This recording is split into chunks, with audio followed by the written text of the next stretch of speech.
Welcome back to LakePoint Sports. Cory McCartney with you. Got our game of the day action from the Georgia State Open Championship. We're going to see Team Elite against Game On, so got plenty of action coming for you all day here today at LakePoint Sports, and got a great one for you here on this on-field action at the Baseball Village. Game, of course, going to be on our Audi Marietta Championship field. But before we get to that, I want to take you inside the action that's happening here. We had our own Simone Stanley caught up with a couple of players from the Team Elite squad that you're going to see. This is Tyler Sharp and Miller McClure. Let's hear them talk about their preparations for pregame.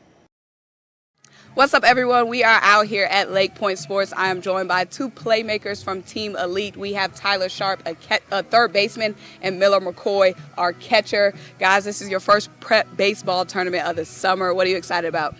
Seeing the vetoes up on the board after a big swing, and then mound vetoes as well, just throwing hard and doing things. A lot of fun. I'm excited about the new turf y'all installed. Last year was kind of different, so I'm excited to see how that turns out. How do you guys get ready for a full weekend of baseball? Walk me through your pregame routines. Red Bull, music, just get stretched out, get around to BP, and good warm up. I'm making sure the arm feels nice. I don't want to hurt anything, and then just over the week, just swinging, making sure I feel loose. How do y'all feel about the weather today? I mean, it's nice. It's not too hot out, but it's definitely humid. Luckily, no rain yet, so yeah, it should be a good day. I'm glad the sun's not out. It still feels hot. It's just cloudy, so I'm excited about that. So you'll take the cloudy humidity over just the sun beating on you? Yes, ma'am. Yeah, for sure. So this is you guys' second summer playing for Team Elite. What is the culture like on that program? It's definitely one big family. You know, I've played for a lot of organizations, and it's never felt like one big family before, but that's what I like about Team Elite a lot. Yeah, I feel like a lot of different organizations focus on ground balls and hitting, but Team Elite focuses on the little things and actually cares about you. And you feel part of a family at Team Elite. This is y'all last summer as middle school baseball players. Next season, you'll be suiting up for high school for the first time. What are you excited about for that transition? Definitely playing more teams and kind of playing all over. Just finished my middle school season, and a little sad, but it's fun to know you're going to high school playing with kids a lot older than you, so it's going to be a lot more challenge. I'm excited about the competition and the energy because when I watch high school baseball, the energy is just outstanding and it's different than travel, so I'm excited about the energy. Yeah, especially playoff baseball. That'll be a lot of fun. Yeah, looking forward to that. That's awesome. Well, good luck today. Hopefully you guys go out there and show your best. All right, appreciate it. Say hello to Rylan Jenkins, Washington County 2028, playing for Atlanta Braves scout team. Rylan, man, appreciate you doing this. Appreciate the time. Good to see you too. So speed thrills, man, and you've got speed to burn. The fastest 100-meter speed in the state in 2028. What's the PR? 10-8. 10-8. You got that 6.6 in the 60. Tell me how you take speed and influence a game. Speed influence a game. I just try to first start with a fast takeoff. And I'm a top end speed, so it's I accelerate when I start running. And good thing is trying to be fast, gotta be flexible. You told me before we started talking about the 60 goal. Tell me what that number is. 6'4". 6'4". How do you jump from 6'6" to 6'4"? What's the plan to make it happen? Getting more flexible, getting a faster takeoff. Just getting the legs stronger. Yeah, that's all. So you're a football, baseball, track guy. Obviously, a lot going on there. What was the first love for you when it came to sports? Which one was that first one that you gravitated to? Definitely baseball, because it was in my family. Everybody in my family played baseball. Tell me a little bit about that. Tell me about the family history and pushing you to the game. They always push me to be the best baseball player I can. My granddad and my dad, also my brother. All three of them, they're top three, always push me to be the best baseball player I can. Who has influenced you then as a player? Because you've got the football side, you got the baseball side, the track side. Are there certain people that you've looked up to through those different sports that have kind of influenced the player you are? No, it's just something that I would look at it on YouTube when I was younger and stuff. So I just wanted to play it. So my dad signed me up and I just fell in love with it. Who'd you watch on YouTube? Who were those players that you really gravitated towards? For football, I say Tavon Austin. Baseball, I used to always look at Ken Griffey. You got a big summer. Who else? Bryce Harper. You got a big summer ahead for you as you get ready for that high school career. What do you need to do this summer? What are those boxes that you want to check to get yourself ready for that high school career? I want to get a lot stronger and a lot faster than I am now. I might be already kind of fast.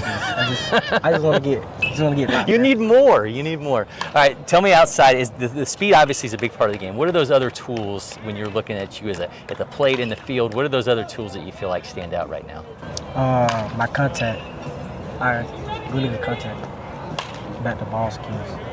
Are you a guy that hunts fastball? Are you up there hunting windows in terms of the pitch zones? How do you approach an at bat? Just looking for my spot, something I can hit hard. Something you can hit hard and let that speed do the rest. All right, I want to see it in motion a little bit, so let's get that bat in your hand and have you take us through your setup. Sound good? Yes, sir. All right, so first I go in the box. I knob my bat, draw across, I point, because it's all God first. Take a big deep breath. Step in, I go to the outside, go to the inside. I wave my bat like 1 or 2 times like this. And then I get really loose. And then when he starts to throw, I always like pull my knee more backwards so I can explode through it. And I always want to try to get so I always swing down so I can get more backspin through the ball. It's like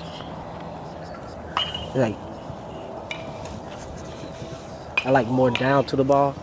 Sometimes it's like level, but I'm trying to create backspin for my swing, and that's it. Rylan, man, thank you so much for doing that. I appreciate it. If you make sure you aren't already, follow LakePoint Sports on all our social media channels. Hit that subscribe button on YouTube. You get so many more of the athletes that come here to show out. First one I picked up, I just liked it the best. And like I said, I tried a lot of different companies, a lot of different models, and I fell in love with Old Hickory for sure.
And we're ready for our action here in the game of the day from the Georgia State Open Championship. Cory McCartney back with you, now joined by SBA Bolts National Coach Collin Thacker. Collin, man, appreciate you stopping by. Yeah, absolutely. I appreciate you having me.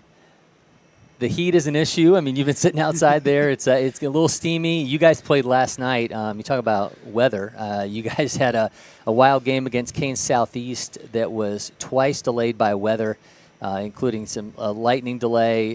Just a crazy day. How did you feel like your kids handled that, and then obviously getting back in here for action again today? Yeah, I mean, as a coach, you tend to try and just make sure they kind of stay loose, stay locked in to an extent, but it's a good time for them to just kind of kick back, enjoy being 13 and 14 years old. And some of these guys are from all over, so they don't get to see each other except whenever we all get together. So just kind of seeing the team blend together and mold and continue to grow, I think that's the important part during times like that. Yeah, you mentioned the true national aspect of this roster that you guys have. 9 different states, Texas, Oklahoma, also players from California, Arizona in your complete roster.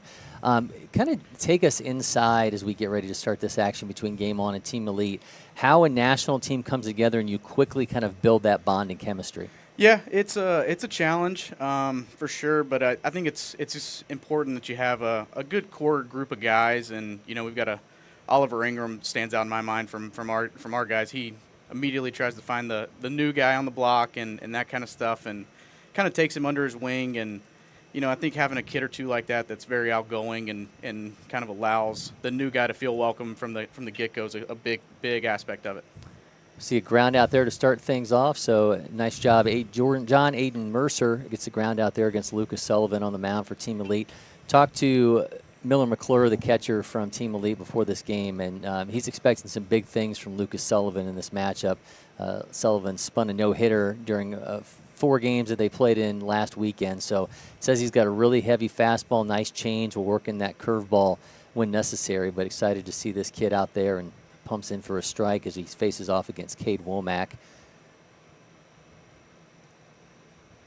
Interesting in your own baseball background. You played Gardner-Webb, were an All-American. Tell me how you go from that process in your own playing career to being a part of things at SBA National. Yeah, so I grew up and I actually went through the SBA program. I was on one of the first teams. Jake Robbins, who's one of the partners there, he coached me growing up, and then once baseball kind of wrapped up, I wanted to stay around it and try out the coaching thing, and just kind of got in touch with him and started coaching one team, and then before long kind of brought me on full time. I do a bunch of different things there, from tryouts, camps, all that stuff, and then chase these 13-year-olds all over the place. Strike out there, Cade Womack, and Lucas Sullivan is absolutely dealing. You bring a roster like you have, and we talked about the national aspect of it and how these kids come together. There are expectations that these kids kind of step into, I think, in a program like that, in a national team. What do you look for that's a little bit different in a kid that's going to play on a national program as opposed to maybe another kid that you might use at a different team within the SBA program? Yeah, so I mean, first and foremost, obviously we like talented players. But on top of that, we try and also pick the right players, and that starts with family. And we believe in a good, family atmosphere, good dynamic. If you don't have all those things kind of pieced together, that it can, in a sense, hurt a team for what's happening off the field as well. So we truly like to, incorporate good baseball players, but also, good kids, good families that believe in our core beliefs, and that's kind of the starting point, and then the baseball's kind of secondary at that point. Yeah, and I'm sure there's also the aspect of how do you balance player development with winning when you're talking about, when you throw that name national into a team name. I mean, people certainly winning is going to be part of it. How do you kind of find that balance? So I mean, we're growing nationally, so a good bit of our players play on a local SBA team. So we just big thing is we want our guys getting quality reps against quality opponents whenever we're not playing, and then staying in touch with all the out-of-state guys that might not be getting the necessary reps, and making sure that they're staying on top of their work, whether it's in lessons or their weight room work and all that stuff. It's more probably it's a little bit more communication with the national team than just if you had a local group of 10 or 11 guys that you get to see 2 or 3 times a week. 1-2 is the count here. Lucas Sullivan facing off against Eli Koskela and gets him on the K. So a couple strikeouts there for Lucas Sullivan. We'll be back with plenty more here shortly. Collin Thacker from SBA National joining us. We'll be back with more shortly from the Georgia State Open from LakePoint Sports.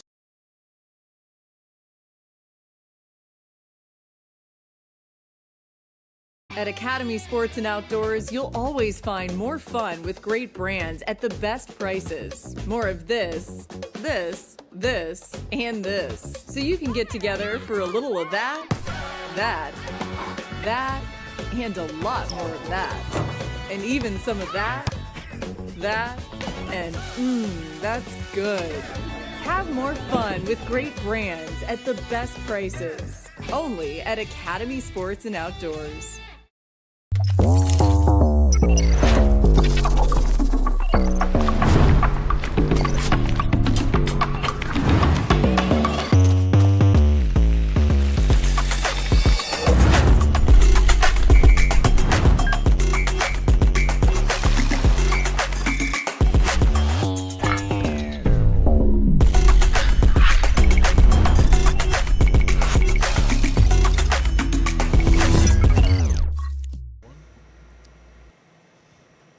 Welcome back to our game of the day from the Georgia State Open Championship from here at LakePoint Sports. Cory McCartney joined by SBA Bolts National head coach Collin Thacker. Now on the mound for Game On, we're going to see Hayes Hagerson. He's going to be meeting Team Elites Drew Williams, Patrick Zito, and Junwoo Jang to start things off.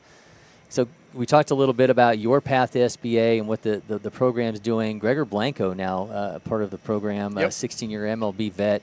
Tell me what his role is and kind of how he's going to help SBA come to whatever you guys see as the next vision for this program. Yeah, so I mean, obviously he's got a 13-year-old son. He's from what I understand, he's put together a good group of kids down in, I guess, the Miami area. He said he was always looking for kind of that next step.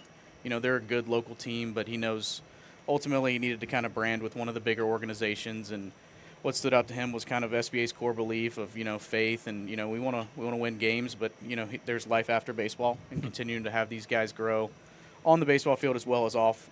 So I think that was a big selling point. So, you know, he's gonna bring his kid over and, you know, be a part of our national teams kind of moving forward. And going into the fall, he'll kind of transition into I guess in a sense kind of one of the national team coaches and kind of go from there.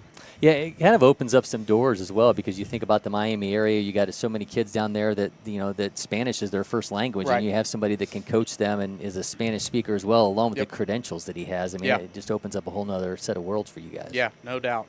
We're excited to have him, and he seems he's passionate and wants to do a good job and, you know, continue to grow the game of baseball in Miami. And, you know, we're glad he's in an SBA uniform now. Your own team, I mean, last night watched you guys, as I mentioned, against Kane Southeast, a tough one for your guys. I know you had to feel like you had some moments in that game where you guys could have pulled it out. How do you kind of, at this point in the spring before you guys get into the summer, how would you kind of gauge where you guys are at as a team right now? I think we're still kind of figuring a few things out. You know, over here on the East Coast, we battle some middle school baseball. So, you know, typically we kind of turn over our guys and let them do their middle school thing, play with their buddies and enjoy that. So, you know, we're still kind of getting our guys around each other and kind of getting a good feel for the travel scene again. And then, you know, our guys out west, they pretty much play year round. So starting to kind of blend the two together and you know, excited to kind of get all the guys together and kind of get ready for a big summer circuit. Yeah, I mean, it is an interesting time of the year. I mean, especially when you have, you know, especially in these 14-year-old teams, some of them will have kids that play JV, Yep. and it's like, yeah, and obviously here in Georgia we have so many middle school programs as well. So in North Carolina, and obviously are going to weigh all that. That's in for a strike, make it 1-2.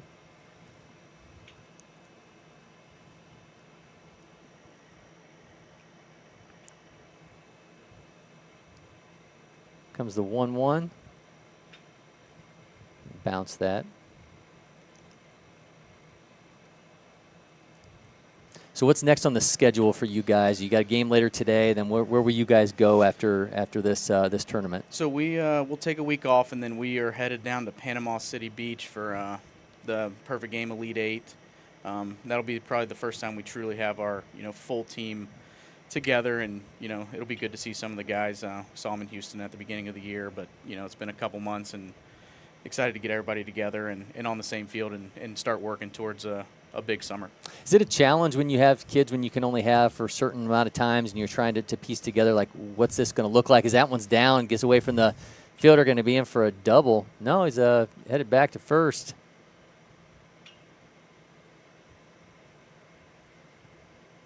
And then the dugout looked like he caught it. That was kind of hard to see there. It looked like he might have misplayed the ball, and we had ourselves a base runner on second base, but instead he does make a diving catch in right field for the first out. But how do you kind of approach that in terms of the working through the kinks of what this is going to look like when you get into the depths of the summer, when you kind of only have kids for maybe here and there in the spring? Yeah, it's kind of goes back to the communication, just making sure, transparent with the parents and kind of what the expectation is when they show up, and making sure that they're coordinating kind of what we see on the weekends into their weekly trainings, and just in a sense we'll try and get to an event a day early and get somewhere and be able to practice and move around and just kind of make sure everybody's on the same page with our pickoffs and bunt defenses and all the ins and outs. It's definitely a challenge, but it's something we try and navigate as best we can. Patrick Zito up to the plate now for Team Elite. Patrick on his way to Milton High School, 2028. 5'6", 125-pound righty. Fires that one into center field. Camps underneath it for the second out. Very quickly, Hayes Hagerson's got 2 down here as he's faced Team Elite. Now he's got Jungwoo Jang, the extra hitter. Jang, 5'11", 185-pounder, North Gwinnett High School, 2028. Talking to Team Elite's coaches ahead of the game, they said the top 3 in this order have just been raking, so we'll see. He has to still get their first base runner.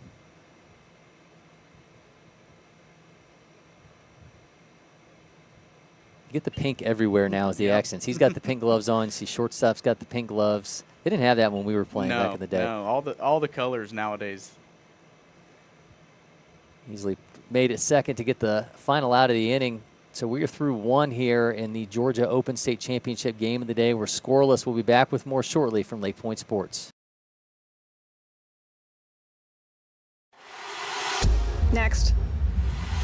Next. Stop. We got it? No. Keep going. Again. Next.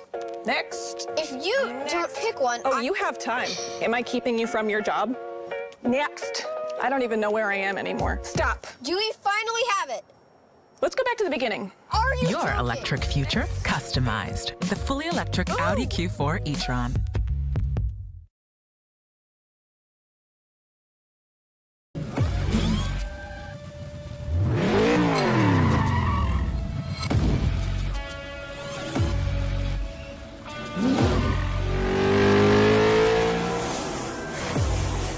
Making every second count.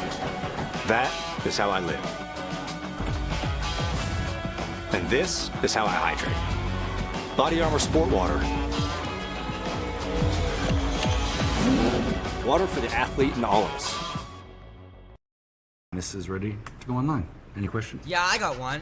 How about the best network imaginable? Let's invent that. That's what we do here. Quick survey. Who wants their internet to work pretty much everywhere? And it needs to run smooth, like super smooth. Hey, should you be drinking that? It's decaf. Because we're busy women. We don't have time for lag or buffering. Who doesn't want internet that helps AI do your homework even faster? Come again? Sorry, what was that? Introducing the next generation 10G network, only from Xfinity. The future starts now. Welcome back to LakePoint Sports. This is the game of the day from the Georgia Open State Championship. Game on against Team Elite. Lucas Sullivan fires that in for a strike. I'm Cory McCartney. Collin Thacker from SBA Bolts National joining me. So what you've seen from Lucas Sullivan so far, give me your scouting report. I mean, you haven't seen a lot of him. He hasn't had to work too far into counts, but what have you seen from him so far? Man, he's attacking hitters, getting ahead in the count, and when you do that as a pitcher, it really opens up the arsenal and gets the hitters, in swing mode, and you get a lot of outs early, save the pitch count, and go deeper into games. It's one of the big things that I try and preach with our guys is getting ahead, and he's doing a great job of that. Talking to Miller McClure again, the catcher ahead of the game, when we were talking about Lucas's presence on the mound, I asked him about calling pitches and another strikeout for Lucas Sullivan. He said early in the game, the coaches will do it. If they get a big cushion, they'll allow him and the pitcher to kind of work together. How do you guys approach game calling at that age you're at? Pretty similar. We'll start off kind of calling it from the dugout, and we'll get a good feel for it. And if we get up big or something like that, or there's a couple of our guys that we kind of trust to in a sense call their own game. I'm a big believer that if a pitcher has conviction about a pitch and they want to execute it, then shake me off and go for it. But all our guys know if they do that and they give up a bomb or something, that they own it. So yeah, very similar. I think it's important that the pitchers and catchers, they at this young age go ahead and start learning how to call a game and read a hitter and what's good in certain counts, and they also have a good feel for the game in the strike zone themselves. Dribbler to short, makes the throw over to first for the second out. Almost seems as though it's a lost art because of the pitch comm and all this. And you even see it at the high school level. We had a number of high school games here. We had the National Academies Association tournament here last spring. They were using the pitch comm at that level. It just seems as though there's fewer opportunities for these pitchers, these catchers, to be able to call the games as they develop. Yeah, totally agree. It's becoming a little bit of a lost art. Well, honestly, I've talked to guys at the pro level that said, but they would get to, single A or double A before they even had an opportunity to really call a game. Even at the collegiate level, they weren't doing that. But I know, obviously, when you were playing, catchers were probably still doing that mostly themselves. But, it just seems like a lot of guys anymore aren't getting those opportunities until they're a lot older. Yep.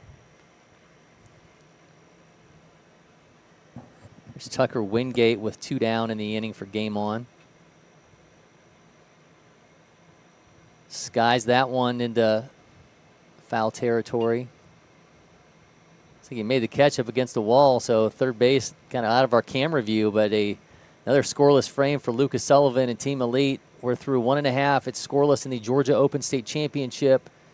Be back with more shortly here from LakePoint Sports. First one I picked up, I just liked it the best. And like I said, I tried a lot of different companies, a lot of different models, and I fell in love with Old Hickory for sure.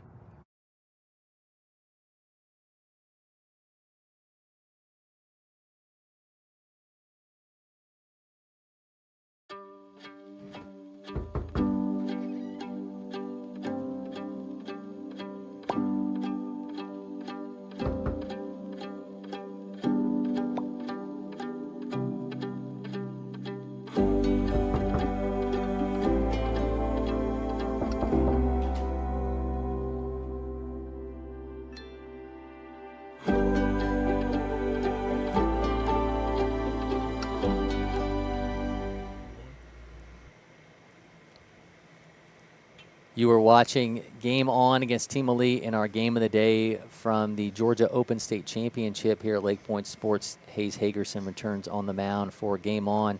Still searching for our first hit of the game here as we roll on to the bottom of the second. Not sure if you watched that Braves game last week against with Max Fried and just seemingly rolling through dueling no-hitters there for a while on that one.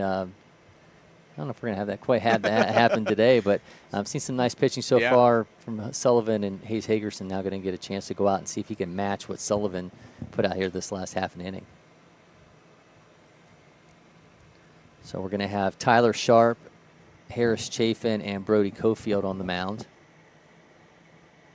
Although I say that, Lucas Gilbert and Max Fried dueling no-hitters, but if you live in Braves country, and a lot of people aren't even getting to watch games anymore with all this these carriage disputes that are going on. Yeah, the blackout, blacking it out and all that stuff. It makes it tough. I guess they want people to drive over to the field and go to the game. That's right. Well, I worked for the Braves television partner for 8 years, so I was a little bit too in-depth into that world to understand how those carriage agreements and all that stuff work. But, obviously a big issue with Major League Baseball trying to find ways to grow their game and making it even more difficult to see their game. But, hey, we got free baseball here at LakePoint Sports, and you come on out and you can watch potentially the Stars of Tomorrow as we get a little bit further into our summer season. We'll have the massive events that will be widely attended by MLB scouts and college coaches alike, like MPI and the Prep Baseball Future Games, the National Championships, and on and on and on. So lots of opportunities to see some high-level players here. And Got a good one brewing so far in the bottom of the second. Scoreless between Game On and Team Elite. And here is Tyler Sharp. You caught our pregame segments. You heard Tyler along with Miller McClure talking to our own Simone Stanley about how they get ready for games. Tyler Sharp says it's music and Red Bull, so he's amped up and ready to roll here and try to get the first base runner for Team Elite. Tyler, North Carolina kid, Millbrook High School. He will be anyway next year. Yep. Watches that one sail high.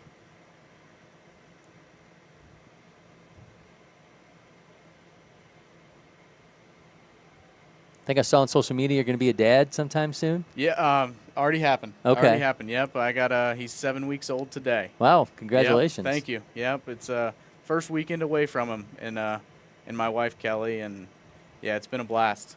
It's been a blast. What's his name? His name's Rhett Thacker. All right. Yep. He's been a good baby. It's been a learning experience for sure, but he's healthy, mama's happy and healthy, so no complaints so far. It's been a blast. Well, congratulations. Thank you. I now have 16 and 14-year-olds, and when people tell you it goes by in a blur, it truly does. I can believe it. One down in the inning, 0-1 is the count. We'll have Harris Chafin at the plate for Team Elite. Watches that miss for ball one.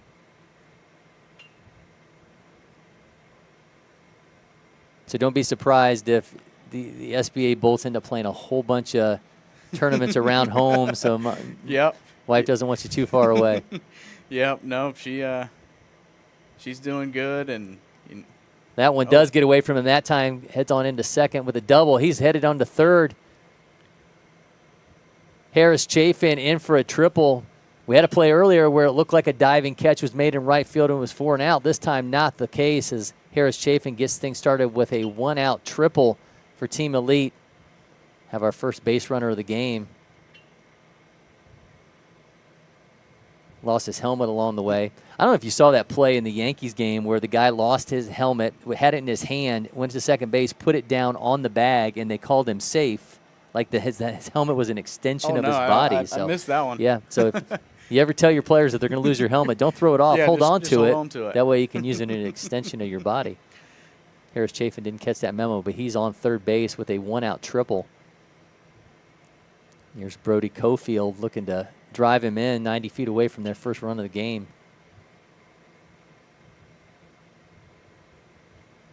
Got a balk and got our first run. You guys had that happen last night as well. And sometimes it's just something takes a guy out of their rhythm, and we just saw him give up a big hit like that, and you can obviously rattle a guy a little bit.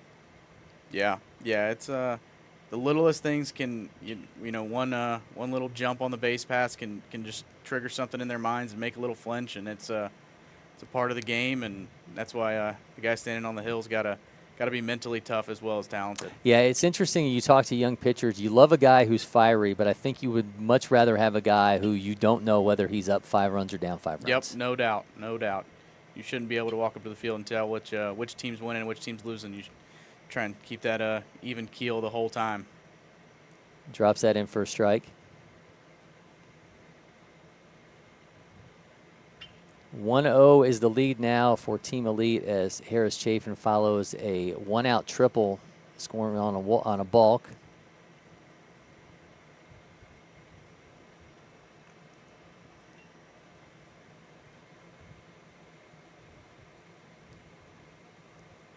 It's the 1-1 from Hagerson. Fires that one into left field, camps underneath it for the 2nd out. So we'll have 2 down for catcher Miller McClure. Miller's message to me pregame was their defense was strong. They had some good pitching, but he just wanted to see if the bats started getting hot in this tournament. Felt like they hadn't done that as late, but so far so good, at least in this innings. Harris Chafin gets a 1-out triple and scores the first run.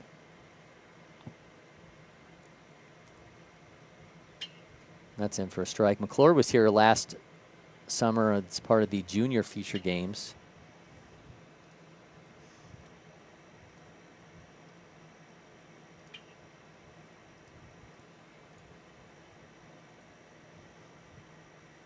You guys had Ivan Carballo from your team was part of the Florida squad for Junior Future Games last year.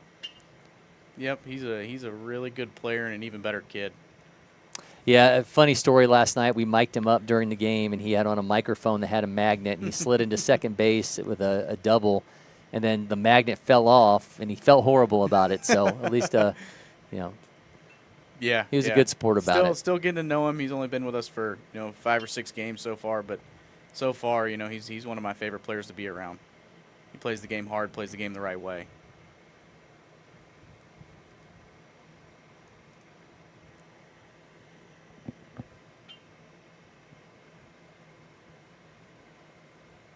It certainly seems like swagger is something that's come into play with shortstops. You got to have a little bit of it, seemingly, to play that position anymore. Yep. All right, a 2-out walk. So the second base runner for Team Elite.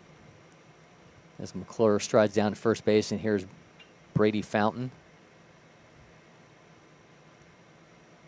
Fountain, 5'11", 125-pound, 2028 Hebron Christian.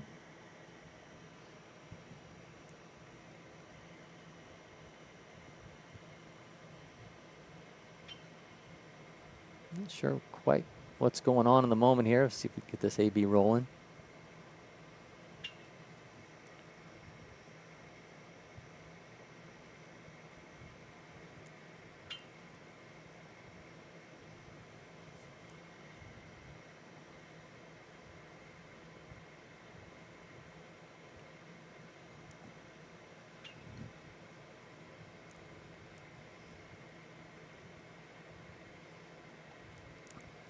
Rips that into left field.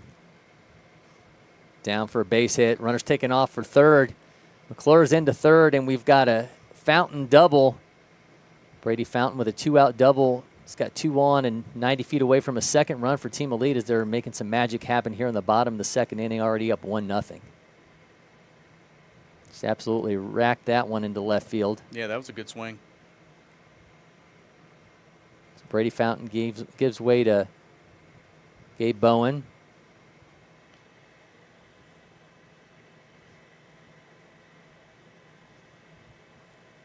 Bowen shoots that foul.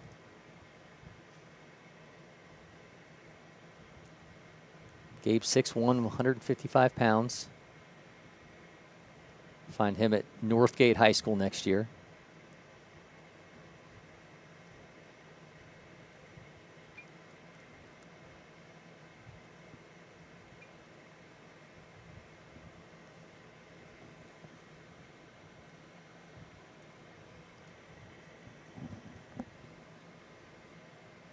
Two on, 2 out. 1-0 is the lead for Team Elite here in the bottom of the second. Watches that one sail high. Frustration a little bit showing for Hagerson.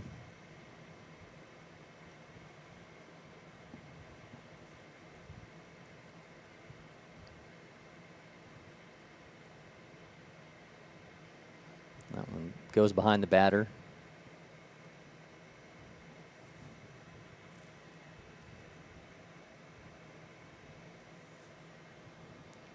Go out and see if you can calm him down a little bit. It's always an interesting thing as a catcher. What do you know to say to each pitcher to kind of, everyone's a little bit different. What do they want to hear? Yep, I think catcher's got to be a little bit of a psychologist back there. He's got to know which guys to get after a little bit out there, and then which guys to kind of, slow down and have them take deep breaths. And it's just as much of a mental game as anything, being back behind the dish. Throws a second, throw to first in time for the third out, but Team Elite's got a 1-0 lead. They've got a couple hits so far. Collin Thacker, man, thank you so much for joining us. Hey, thank you for having me. You're welcome. Best of luck to you and SBA Bolts National as you guys continue your play here in the Georgia Open State Championship. We'll be back with more shortly. I'll be rejoined by Avery Hunt from Prep Baseball Georgia.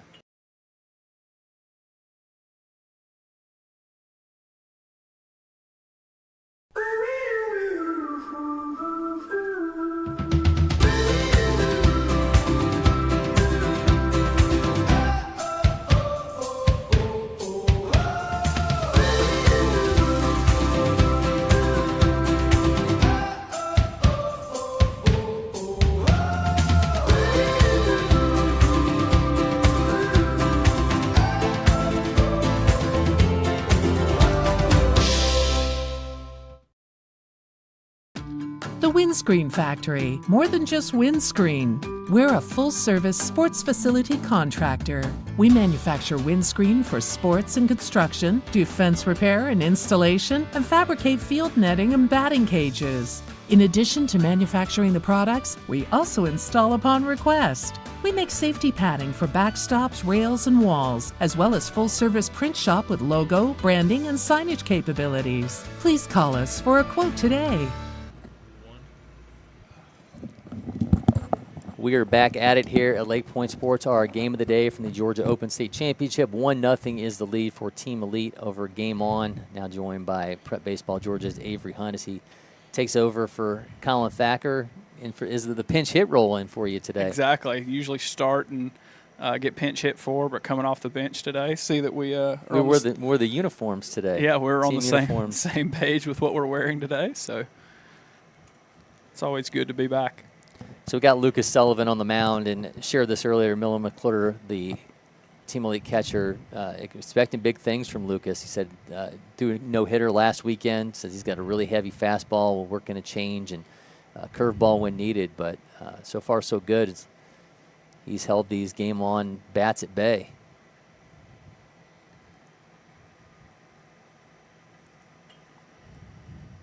Big weekend here at LakePoint Sports. You got the Nike EYBL going on over at the Champion Center, and some massive names over there last night. We had Kevin Durant and Carmelo Anthony in the house, along with Hakeem Olajuwon and a number of other basketball luminaries. Right now you got LeBron James' son in action over there, so I'm not sure if LeBron's going to be in town. They had a little bit of news there in the Lakers front with them firing their entire coaching staff, so he might have a few other things to do besides come here to Emerson, Georgia and watch some basketball. It's always cool to have all those names, and those are the names you listed off are pretty insane. We just need to see if they can play a pickup game real quick. That's right, yeah. Probably some legal ease that stops that from happening. Oh, 100%.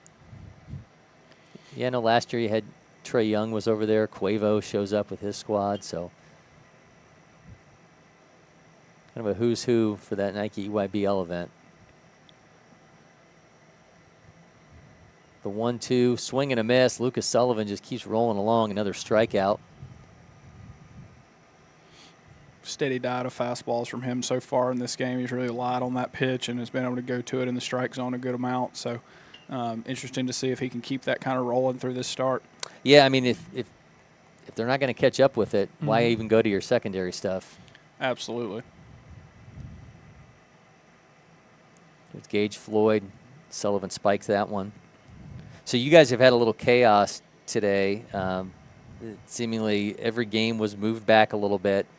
This game we were supposed to get started at 2:30. Doesn't start till right around 4 o'clock. So take us inside how you deal with the chaoticness that the Georgia weather brings in. So we kind of get a preliminary idea on Tuesday or Wednesday. Obviously, here in Emerson, of all places, it's kind of hit and miss, even that close to. Yesterday, we knew we'd have a little bit of weather last night, and, unfortunately, we went into our first lightning delay of the year last night at about 9 o'clock. Yep. If you've been here at all ever to one of our events, that will not be the only one we have this year. So we had a lightning delay, rain delay last night, ended up finishing up here about 11:15. Went home, closed my eyes for about 20 minutes, 5:45, wake up this morning, just staring at the radar. And to be honest, when I first got up this morning and looked at it, I was not very optimistic about this morning. But luckily, most of it moved through, pushed games back about 30 minutes everywhere. So that kind of obviously pushed the 2:30 to a 3 o'clock. And then obviously we get behind here. But, just trying to be on top and give parents, teams, and coaches as much information about kind of what the plan is as early as possible.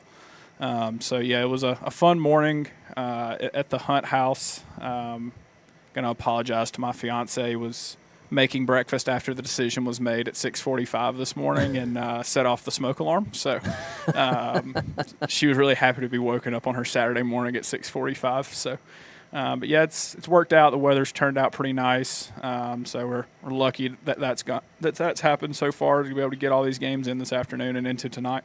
Well, that swing and a miss makes it 0-2 to Morgan Asaro. You just saw a one-out walk to Gage Floyd.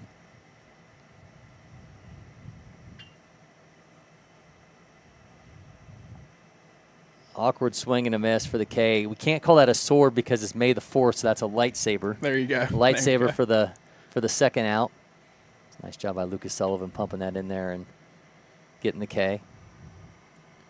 Just still sticking with that fastball, is able to command it. Obviously, we saw the walk during my weather spill, but really impressive working in the zone with that pitch. Miss there to make it 1-0.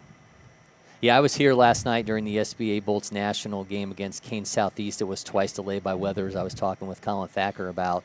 And not just, I mean, it was, we'll play through rain. It was torrential downpour. His pitcher had no grip on the ball and just sailed well over the batter and umpire's head and hit the net behind. And I think in that moment you're like, yeah, these guys shouldn't be out there. And a few seconds after that, everyone headed to the dugout and we're sitting for about 20 minutes. It's just one of those things where when there's lightning in the area, it's very cut and dry. Like, it's either within the limit that we have or it's not. Rain, like, is this too hard? Where's that limit at? And obviously when you get balls flying halfway up the backstop and it's pouring like it was for our first delay of the night, I mean, it's kind of a simple one. So that one was short, and then we were kind of in the same boat, like, it'll be like a 10-minute rain shower. We'll hop back out there, and 4 lightning strikes popped up out of nowhere, and so that was a nice little 35, 40-minute break at 9 o'clock for everybody on a Friday. So I know there was a lot of people really thrilled by that as much as I was. So another swing and a miss. He's got 2 strikes on him. That one's high.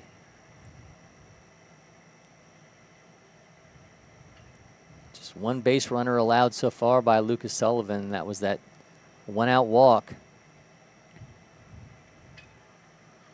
He's got Colt James here down to 2 strikes. Swing and a miss for the punch out, an inning-ending strikeout for Lucas Sullivan, who just keeps rolling along. His Team Elite squad's got a 1-0 lead as we roll along here in the Georgia Open State Championship from LakePoint Sports.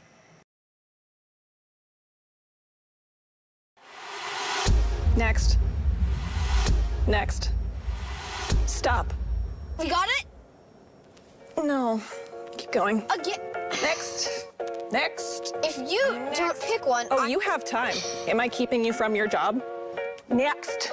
I don't even know where I am anymore. Stop. Do we finally have it? Let's go back to the beginning. Are you Your joking? electric future customized. The fully electric Audi Q4 e-tron.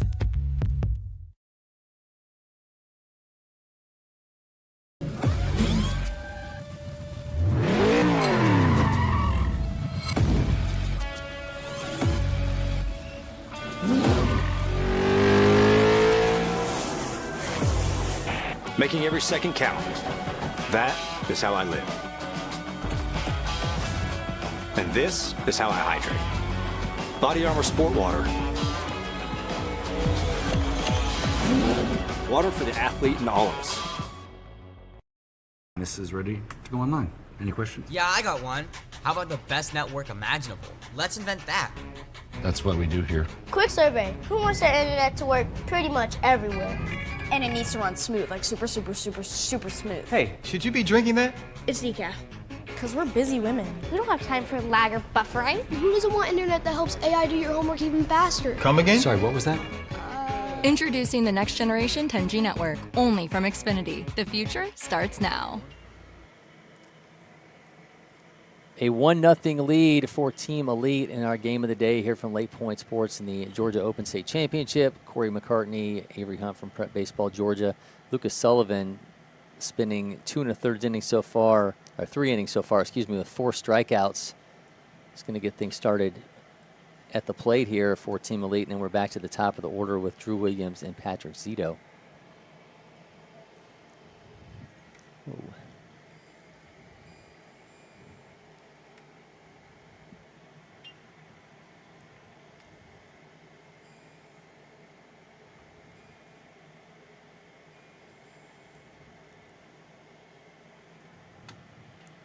to make a little adjustments here to our in-studio air conditioner. Blazing hot out here in Metro Atlanta today. Feels more like a July day than beginning of May. It does. It's gotten warm this week here, and I think that's probably playing in a little bit to the weather we've seen, the back half of this week. So looks like we're, knock on wood, looks like we're in the clear for the rest of the weekend. Saying that, and we'll have problems later this afternoon. But fires that one foul.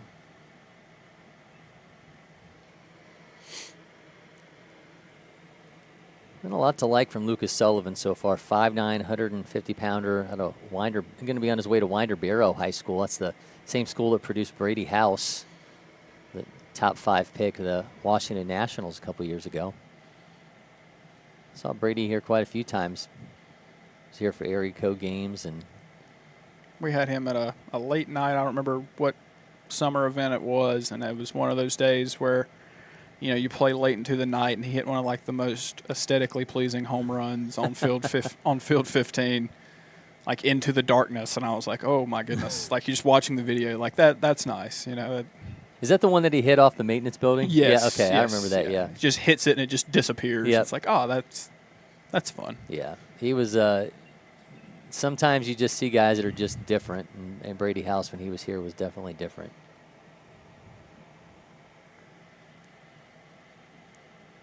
Three ones the count.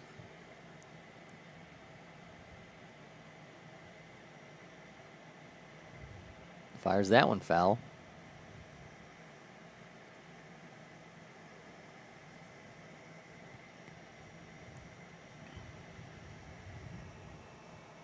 Again, Sullivan, and then it's back to the top of the order from Drew Williams.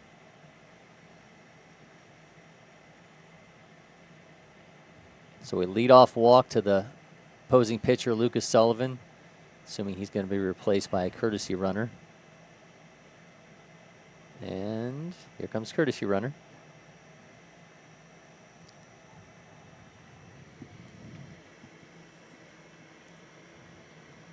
Nope, saw a foul ball there in the background. Almost got the group of parents that were right there behind the LakePoint Live sign.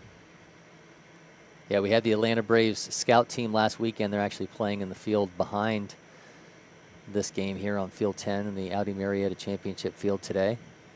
Saw Dexter McLean Jr.'s over there playing, the #1 player in that class.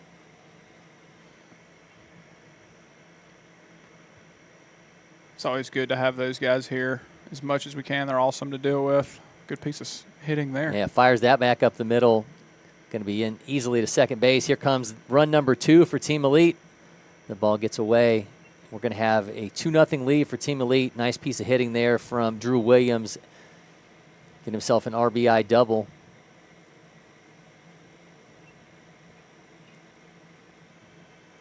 Here's Patrick Zito. See if we see Williams on the move here.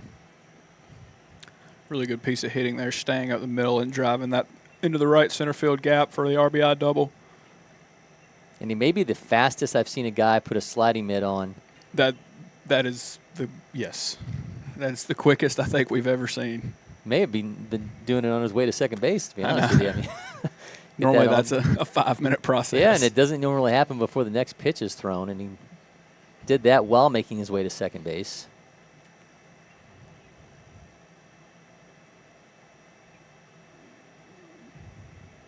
Weno gets away from him.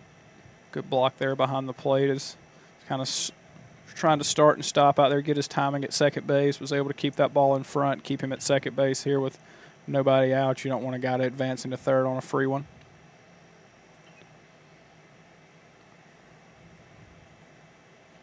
Zito fires that one. Third baseman gathers, throws, throw to first in time, but Williams taking off for third base. Nice heads-up base running there by Drew Williams to get a Team Elite that much closer to a third run.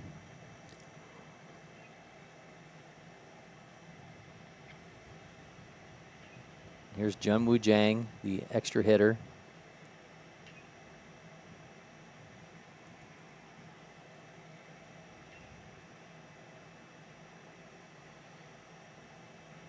Jang 0 for 1 on the day.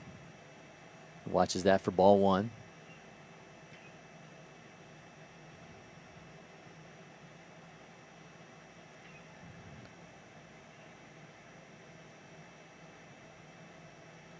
Interesting to see Game On here playing back a little bit, even with the performance they've been facing on the mound, willing to give up that run for an out here early in the ballgame.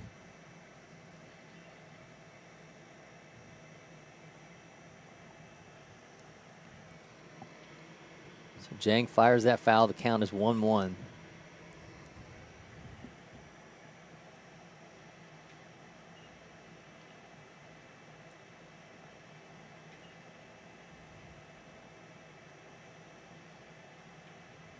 Another miss.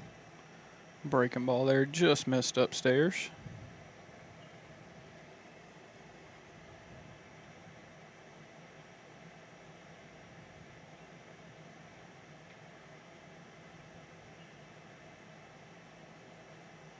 Another miss. The back pick to third.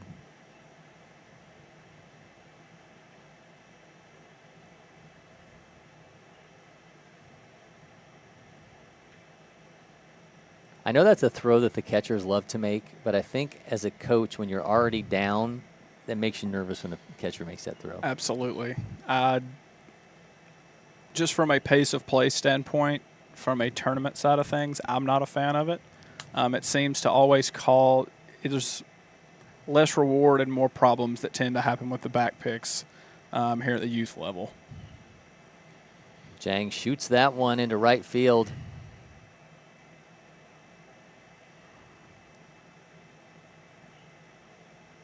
Score another run.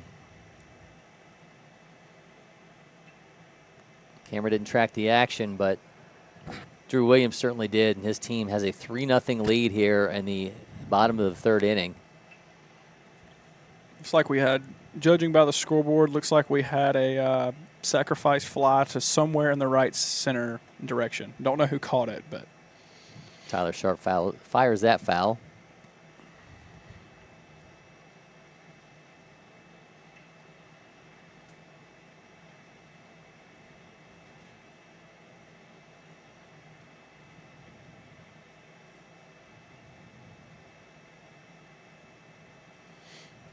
And this makes it 1-1.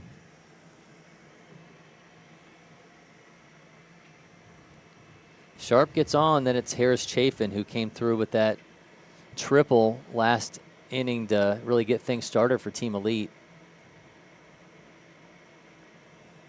Dribbler to short, gathers, throws. Can't make the catch at first, so we're going to have a runner. Pulled him off the bag, and now we're going to have Harris Chafin, who, again, tripled in his last AB. He's got a chance here to make something happen again with Tyler Sharp now at first base.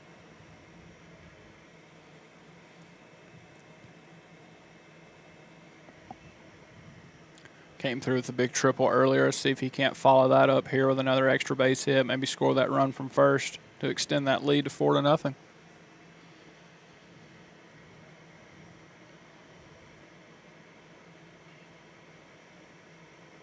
Runner takes off and easily takes second base. So another runner in scoring position.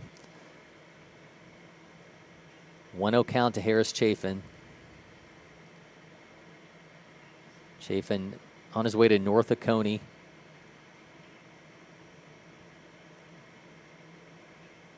One goes behind him. Chafin will be at the top prospect games in June here at LakePoint Sports. Appeared in the Rising Stars preseason All-State back in March. So certainly a name to know here in the 2028 class in the state of Georgia. And he's showing every reason why here, as we've already seen a triple out of him so far today. Rips that one to second base, gathers, throws, not in time. He's safe. Here comes a runner. He is going to score, make it 4-0 Team Elite. Some nice heads-up base running there from Tyler Sharp as Harris Chafin beats out the infield single, and Team Elite gets that fourth run. Heads-up base running there. Saw the with 2 outs, was running on contact and just never stopped running there as the throw was made to first base. So heads-up base running, almost still a run there with 2 outs here in the third inning.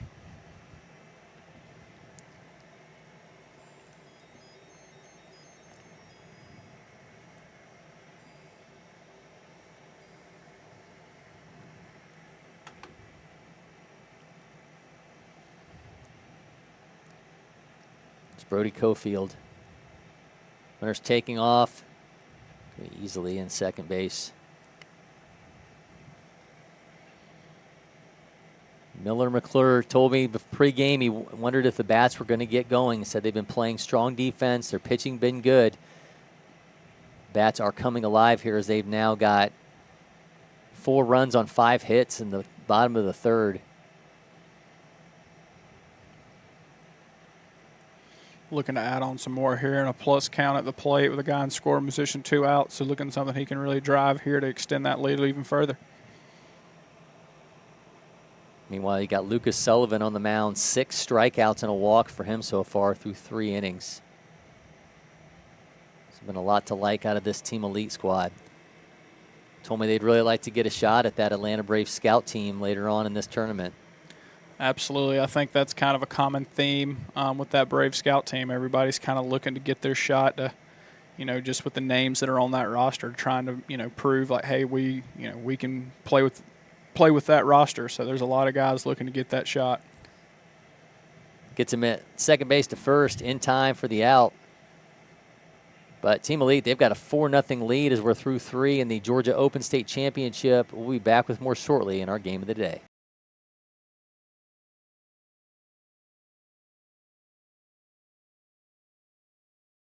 At Academy Sports and Outdoors, you'll always find more fun with great brands at the best prices. More of this, and this. So you can get together for a little of that, and a lot more of that. And even some of that, and that's good. Have more fun with great brands at the best prices. Only at Academy Sports and Outdoors.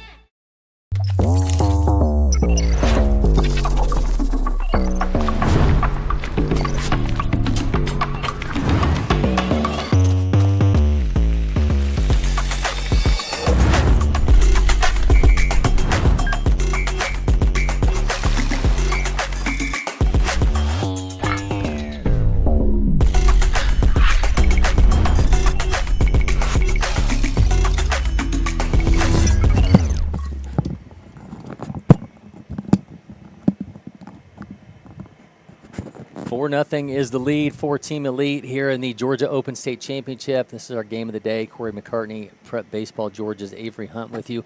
Lucas Sullivan just keeps getting things done. I'm trying to get myself positioned here in the camera properly. It's hot outside. We've got an air conditioner here in the studio, and it was blowing into a table and not on us. So big first world studio problems. We had to adjust this thing to sweat things out here. We gotta commentate on this game, so we gotta make sure everything's rolling, just like Lucas Sullivan is rolling so far. He's got 6 strikeouts. He's looked fantastic through 3 innings. He's got the last hitter, Hayes Hagerson, the opposing pitcher here for game on. Then we're back to the top of the order, and John Aiden Mercer, the shortstop.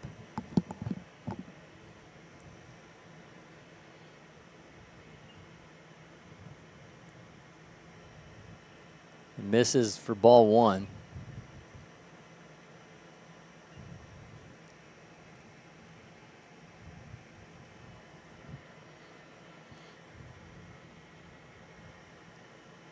Sullivan shook him off. Comes the 0-1. That's in for a strike. Makes me wonder if McClure is now calling this game on his own, because he told me if they got a cushion, he'd have a chance to call the game. And if so, then we may see, some shaking off. Otherwise, unless there's a real reason for it, the coach is making the call. The pitcher's probably not going to be shaking off a call from the coach. So if he's shaking his head, it makes me think that maybe McClure and Sullivan this game's all their own. Yeah, I'm a big advocate of that at all levels of youth baseball. It helps guys understand and just how to call a game, which only helps them when they move up to that next level. Dribbler to short, throw to first, pulls him off the bag as that one sails high. So we're going to have our first base runner here our second base runner. We've already seen a walk. But that's going to be ruled an error, so still no hits for game on. here in the top of the 4th inning. Harris Chafin sails on that throw to first base, makes unable to have Tyler Sharp haul that in for the out. See how Sullivan responds. Fires that foul.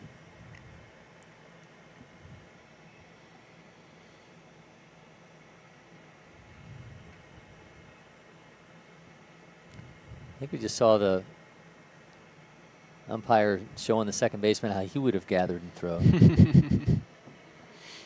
He's got a lot going on. Currently texting Ian Smith about some guys up here this weekend. He's a baseball psycho like myself, so he's looking for some action to cover tomorrow. So he might bounce up to the park to get some of the action for this weekend. So just trying to keep him up to date with all that's going on. Yeah, he seemed lost with a day yesterday, I believe it was, without a baseball game. Said his first day of the spring in which he wasn't going to a game. It's crazy. Like, he had a day off randomly like 2 or 3 weeks ago, and I get on Twitter and he's at Georgia Tech tweeting guys. I'm like, dude, it's okay to just stay at home for 24 hours and not have to get tweets out. He's awesome. He's been a great addition to our team. So love Ian and all the stuff that he's doing. Yeah, big hard worker, and be excited to have him join more of our broadcasts as we get him and Hudson Graham here at LakePoint Sports a little bit more once they're off the road at all these high school games and can kind of start eating into the travel schedule. Miss makes it 2-1. Showed a few more breaking balls here this inning, maybe second time through the lineup, kind of mixing in that breaking ball. These guys have kind of seen the fastball through first time through. Got John Aiden Mercer at the plate. He's going to be followed by Cade Womack.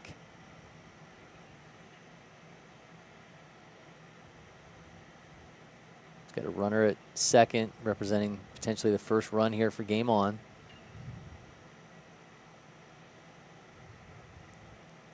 Big swing and a miss. Goes down on strikes. A nice job by Lucas Sullivan there to rebound and get the K for the first out. Strikeout number 7 for Sullivan.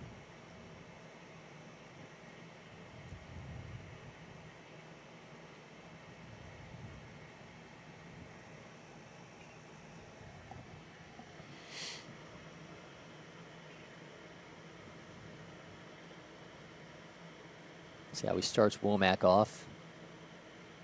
That's in for a strike. Womack, 2028 South Effingham High School.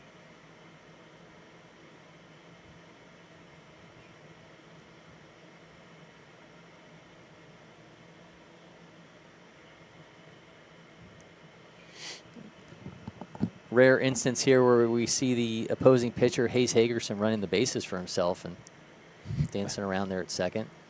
That is very rare, especially earlier in the year. So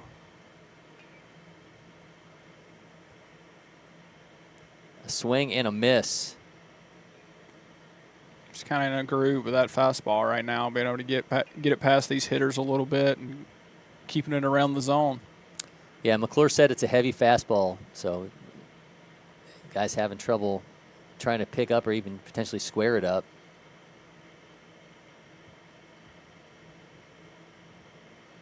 Could not get the K.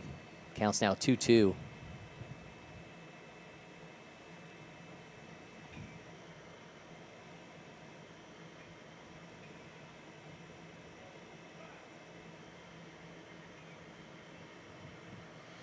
Another miss, runs it full. Went back to the breaking ball there in the 2-2 count.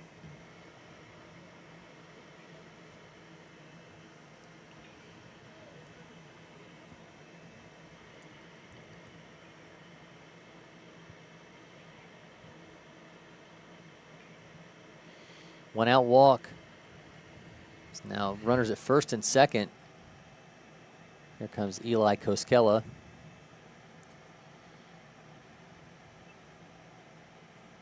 Eli, Bryan County 2027.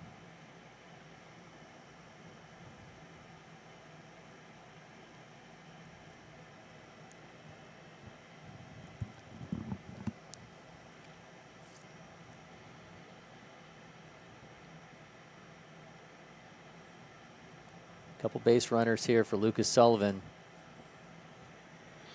The first pitch breaking ball there just missed upstairs.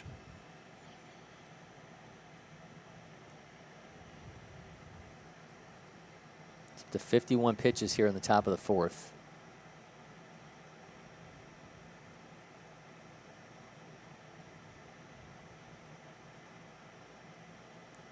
The back pick from McClure. He said he loves making that throw to first base. Says he likes that more than he likes throwing to second. Good for him. I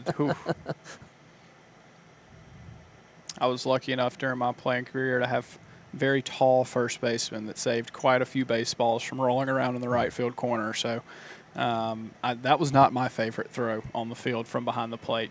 Would much rather just throw it to second base.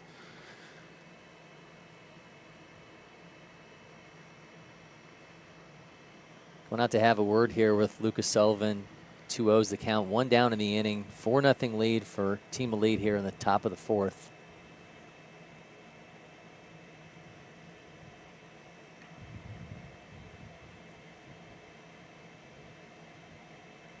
That traffic via an error there from the leadoff hitter and then a walk.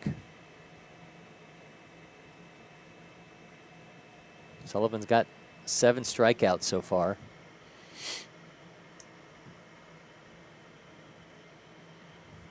Coach came out there probably just to give him a breather a little bit, kind of settle him down a little. It seems like he might have kind of lost that release point a little bit, trying to get it dialed back in here in a 2-0 count. Swing and a miss at 75.8 on the radar gun.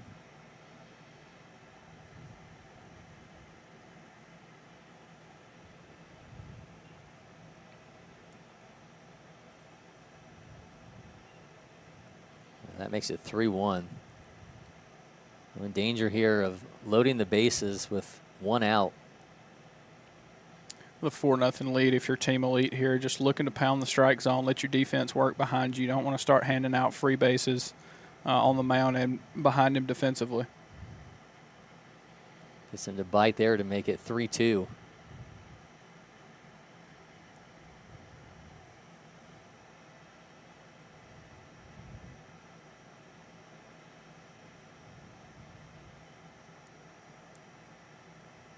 All right, here's the payoff pitch.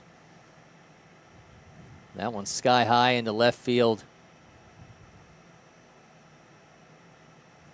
Third baseman able to camp underneath that and make the out. It's a nice job there from Patrick Zito for out number 2. Really good job there after the mound visit, be able to get back in the strike zone after falling behind 3-1. You know, induce that fly ball. It's like we were just talking about. The last thing that you need is a free base here. Load the bases with 1 out with a 4-0 lead. Here's Parker Nelson.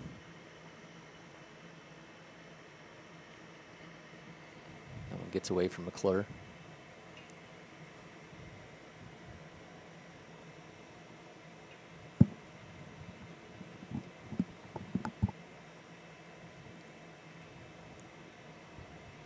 Two on, 2 out, 1-0 count here to Nelson. That make it 2-0.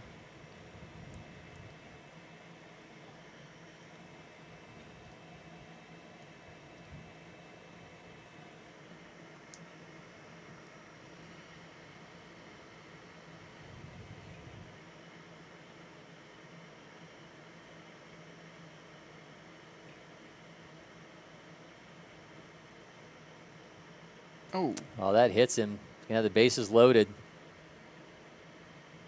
It's one of those where the entire arm goes numb. It's never fun as a hitter to get hit right there on the elbow. So many guys these days have the elbow guard. It looks like he is one of the few that doesn't. So I'm sure that felt nice.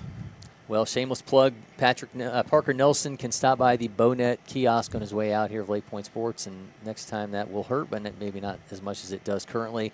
And here is Landon Spence, the extra hitter. Landon's got the absolutely ridiculous sliding mitt sticking out of his back pocket. Another LakePoint Sports partner.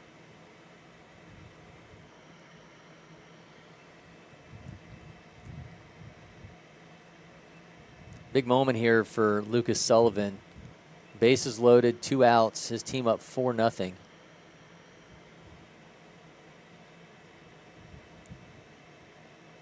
He's allowed 4 base runners in this game so far.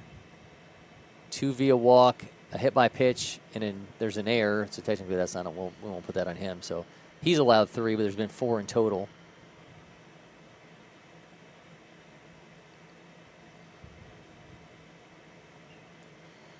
One-0 count to Spence. Rips that one down the left field line, foul. Just out in front there. If that ball lands, gets down and in fair territory, all that's kinds of trouble. Yeah, it's all kind of trouble. 2, maybe 3 runs, and all of a sudden, game on's right back in it. See if he can't stay back just a little bit longer and keep one fair down that left field line. He's got him 1-1. That's in for a strike.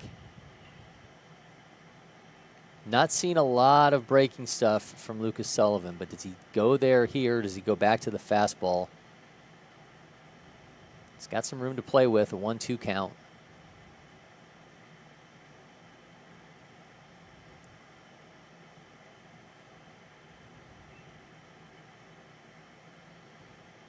That miss makes it 2-2. Big pitch here in this midway through this game. You get 3-2 count, all the runners are moving, so here we go. All right, the count's now full. Tough to get a force out in the infield, so be able to put the ball in play here, even draw a walk, and all of a sudden you got a run coming across for game on. Big pitch here for Lucas Sullivan, full count, 2 on. Oh, that, I think that hit him. So make that the first run of the game for game on. It's now 4-1. As Landon Spence takes his base, and here's Tucker Wingate. Things have just gotten away from Lucas Sullivan here in this inning. Looks like that'll be the end of the line here for Sullivan. Hits a couple batters, allows a walk, and been absolutely dealing to this point 7 strikeouts. That's going to do it for Lucas Sullivan after 65 pitches. Has not allowed a hit. Game on's got their first run as the bases were loaded and hits the batter, and first run of the game comes across for game on. Your game on, just trying to get them back one at a time here. You know, obviously be able to come back and tie this game or even take the lead. So, you know, just be able to answer the 3 runs that Team Elite put up in the bottom of the 3rd inning. So, really good response here from this game on crowd.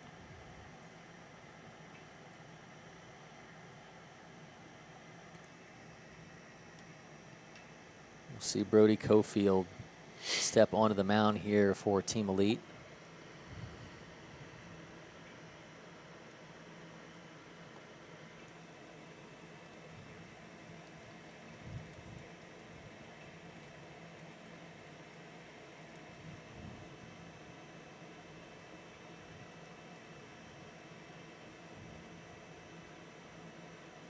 Brody, Heard County 2027. Also goes by Buck. I like Buck Cofield better than. That's a good one. That's what we're going with. Buck Cofield. Big spot to come into out of the bullpen here. Bases loaded, 2 outs. Just looking to command the strike zone, get your team out of this jam, help pick your starting pitcher up as he kind of. Really good outing, just kind of lost the strike zone a little bit there at the end as he got up and around the 55, 65 pitch mark. Cofield's got Wingate, Tucker Wingate. He'll be followed by Rowan Rigdon.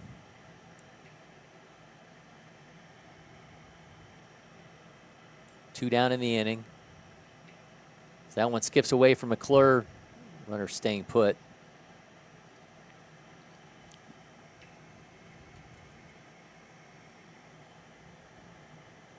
Good work there behind the plate to keep the runner at third base.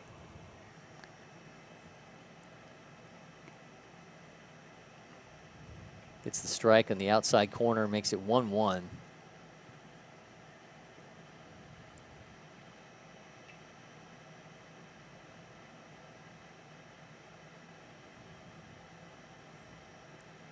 Shoots that one down the right field line. That's going to drop in. Here comes one run. Here comes the second run. Going to score. Makes it 4-3 as a 2-out double. Scores 2 from Tucker Wingate.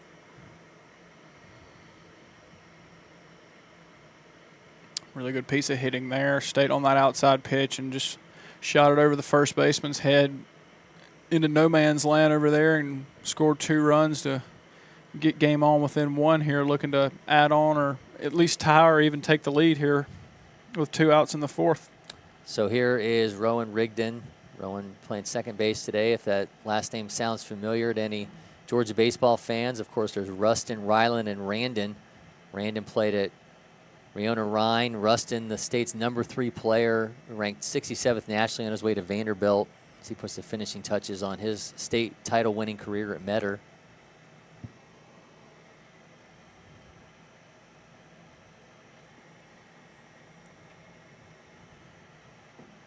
4-3 now is the lead for Team Elite as Tucker Wingate came up big. A miss from Cofield makes it 2-1.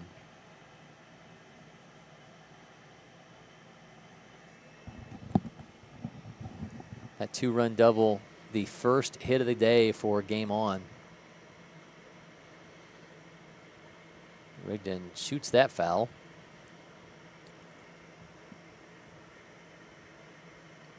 You're rigged in here. He's got to find a way to put the ball in play with 2 strikes, make that defense make a play.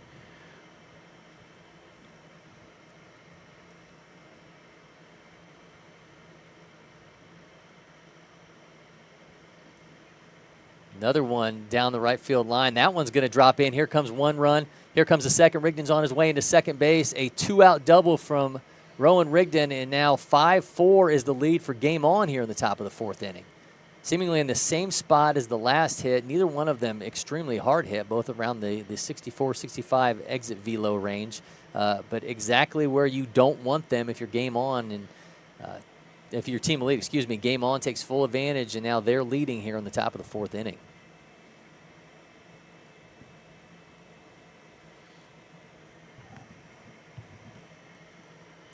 Now Gage Floyd turn.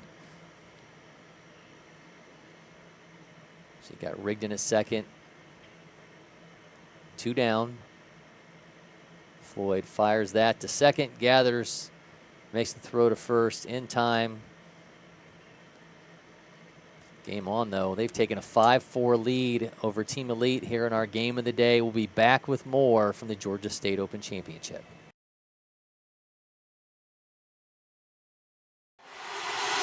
Next. Next. Stop. You got it? No. Keep going. Again. Next. Next. If you don't pick one. Oh, you have time. Am I keeping you from your job? Next. I don't even know where I am anymore. Stop. Do we finally have it? Let's go back to the beginning. Are you Your joking? electric future customized. The fully electric Audi Q4 e-tron.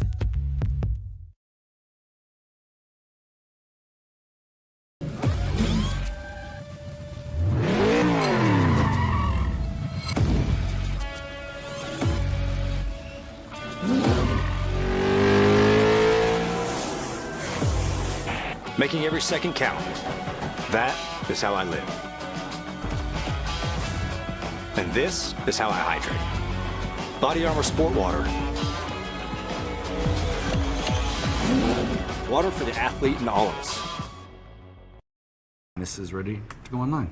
Any questions? Yeah, I got one. How about the best network imaginable? Let's invent that. That's what we do here. Quick survey. Who wants their internet to work pretty much everywhere? And it needs to run smooth, like super smooth. Hey, should you be drinking that? It's decaf.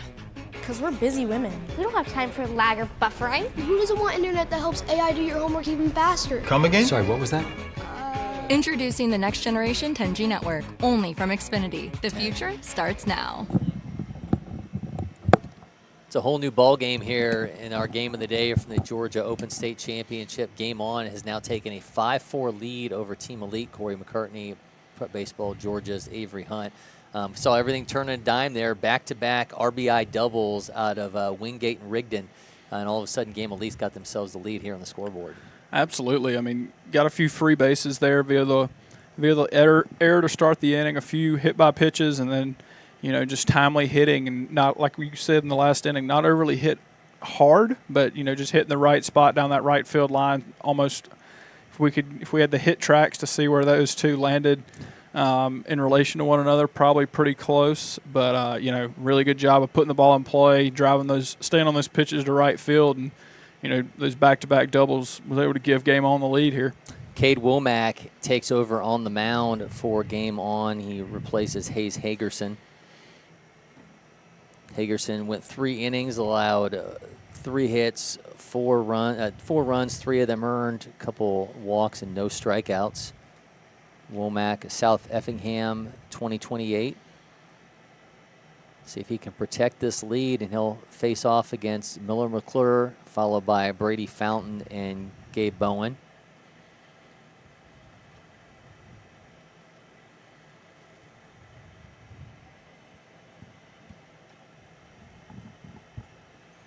The Game Elite looked like they were going to be in for a struggle the way Lucas Sullivan was pitching.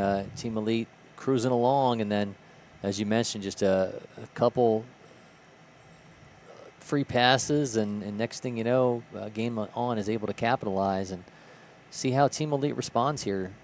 Now finding themselves down 1 run here in the bottom of the 4th.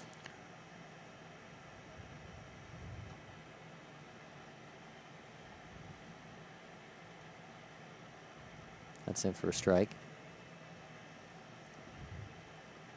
One of the cool features here at LakePoint Sports, our scoreboards, if we have the player's profile pick, you'll see that up on the board. And Miller McClure, because he represented Alabama in last summer's junior feature games, one of the players in this event that gets that designation and has his photo up on the board wearing that Alabama jersey from last summer. Absolutely. And for all of those people that will be here this summer, if you're interested, stop by the Prep Baseball Baseball HQ, get you a headshot taken. We'll get it put in your profile, so next time you come up to hit, it'll be up on the board, similar to McClure here. So it's a little thing, but it's a cool thing for I think the players to go up there and see themselves up on the board, and kind of gives it that big league feel. It's it may feel like a small thing, but it's definitely one of the cooler things here. Is that hard shot to short in time, 86 velo, able to make the throw in time for the out. Really good swing there. Unfortunate outcome, but was able to stay on that pitch, drive it up the middle at almost 87 miles an hour off the bat. I think you'll take that at bat just about 9 times out of 10. Just unfortunate outcome there for McClure. Here comes Brady Fountain, who doubled in his last AB, one of 3 hits on the day for Team Elite. Here's your discrepancy, because our main scoreboard has 5 hits, but the Game On Game Changer only has Team Elite with 3 hits. So they're giving themselves 2 errors. Okay. But Fountain most certainly doubled in his last at bat, and we'll see what he's able to do here with 1 down in the bottom of the 4th. Looking to get things started here, get on base, trying to tie this ball game up. If you're Team Elite here with Fountain with one out.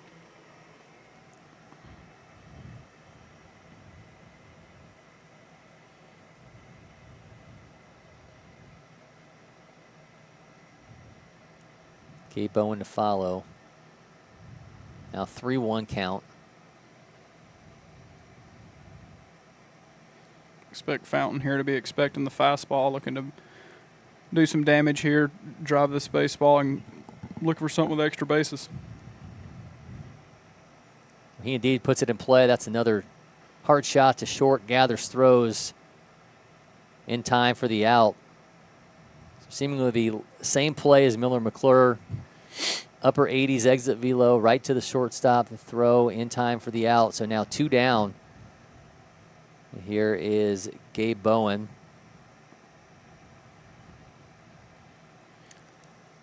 real similar there to McClure. I mean, just a good swing. Just got on top a little bit and hit it right towards the shortstop where he made another good play and get the second out of the inning. That's in for a strike. The Pixel Monsters making an occasional occurrence here on our stream. Tries a breaking ball of sorts, and that misses, make it 1-1. Yep, just spun off that one a little bit. Just need to finish that pitch a little bit more to kind of work it down in the strike zone. Bowen shoots that down the right field line. That's going to be in for a hit as he rounds first. Team Elite finally with some good fortune there. Another hard hit ball, but that one luckily found a hole.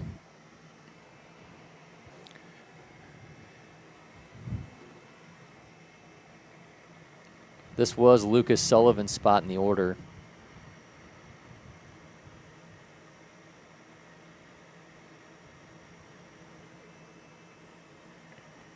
But he's being replaced. See if we can get an official score designation on who's replacing him, and it's going to be Benjamin Shorey. Benjamin, a Heard County 2027 5'6", 155-pounder. He's not played at LakePoint since the 2022 May Slugfest. So he's got some time to make up. Goodness. I'm just trying to think what year we're in. It's been a while, but it's good to have him back. Yeah, we see Team Elite here quite frequently. It's surprising to have a kid be nearly 2 years since his last time he played in these fields.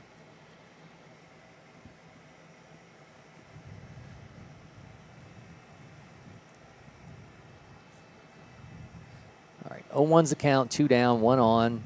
Team Elite trying to fight back after a game on, took a 5-4 lead in the top of the fourth. And that's in for a strike.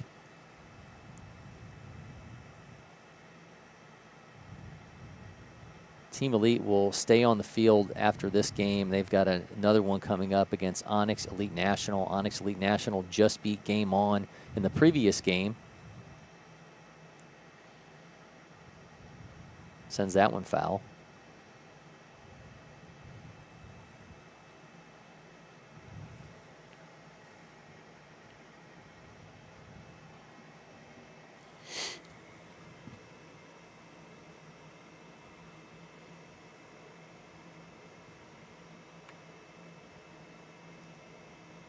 Here's your 1-2 to Shorey.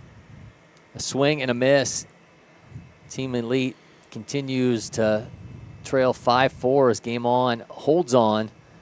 We're on to the 5th inning. We'll be back with more from the Georgia Open State Championship Game of the Day.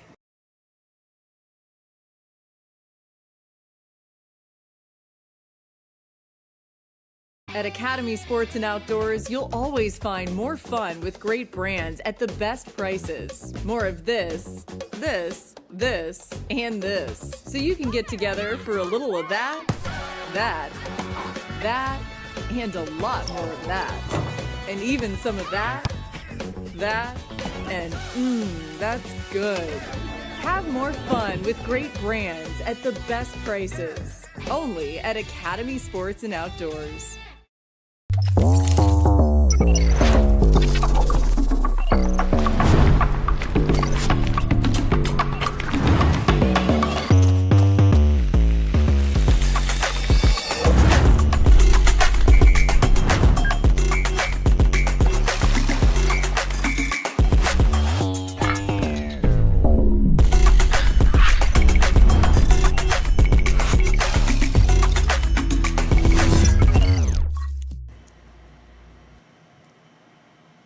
We've got a 5-4 lead for Game On in our Game of the Day from the Georgia Open State Championship. Cory McCartney, and we'll be joined again here shortly by Baseball Georgia's Avery Hunt, who has some tournament business to take care of. Brody Buck Cofield continues on the mound for Team Elite. Now at the plate for Game On is going to be Morgan Acero, followed by Colt James and Hayes Hagerson. Game On's got 5 runs on 2 hits. Meanwhile, Team Elite has 4 runs on 6 hits, 1 error. Saw Team Elite in cruise control behind Lucas Sullivan on the mound, but ran into trouble in the top of the 4th, and back-to-back doubles from Wingate and Rigdon have game-on futures with this 5-4 lead as that's in for a strike.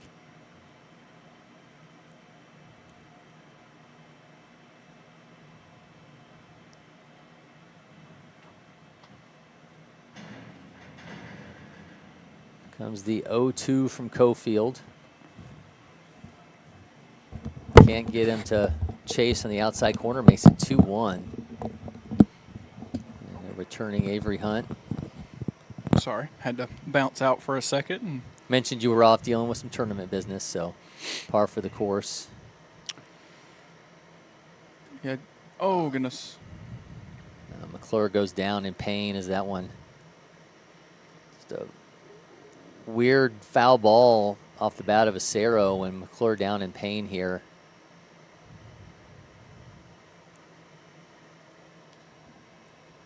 Tough moment for any catcher.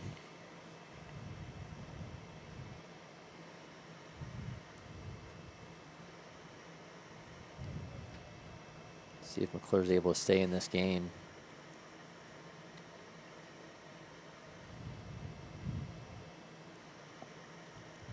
Tough kid, Miller McClure, staying in the game. He's right back at work, slams his hands down. He's not going out of this one.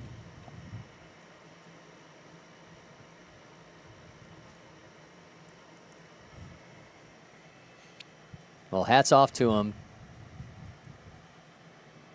He's going to stay in this one. Still got Morgan Acero at the plate. 1-2 count. McClure thought they had the K. Instead makes it 2-2. Just missed on the outer half there.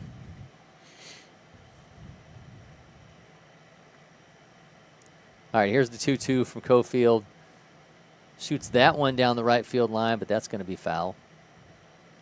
Ran out of the box like it was in the same area that the 2 last inning were. The umpire apparently saw it good enough off the bat. He was throwing the ball back to the pitcher before the ball landed. So. Didn't trick our camera system. It wasn't adjusting with us. So here comes the 2-2, another 2-2.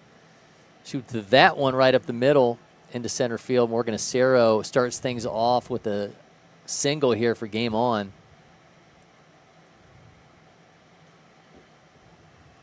So Acero gives away to Colt James, the extra hitter. Really good piece of hitting there, staying in the middle of the field against a left-handed arm. As a right-handed hitter, just kind of most lefties have a little bit of arm side run, so able to stay on that pitch, stay in the middle of the field, and drive it up the middle for a single. Cofield throws over first.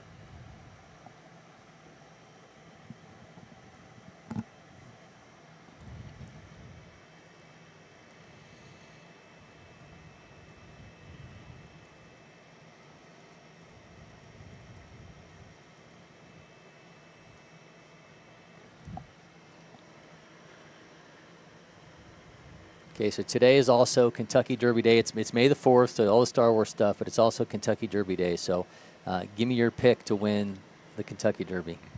Oh, that's tough. I've not been up to date. Sometimes you just pick the name that you really like. Yeah, I mean, I think the TO password seems like a good name at least to run. Obviously, I think Grand Mo the First seems like a good one too, but. Well, out of Post 21, you've got Epic Ride, and if you're going to call yourself an Epic Ride, then you're going to need an Epic Run. So I think that's probably a pretty good pick for you.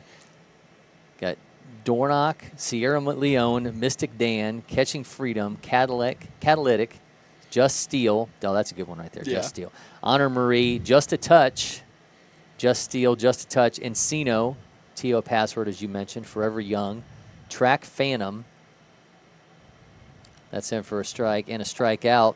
West Saratoga, Endlessly, Domestic Product, that's a pretty good one. Graham Moe the First, Fierceness, Stronghold, Resilience, Society Man, and Epic Ride. It's always a fun time just with the names and how much history that event has. My dad's very big into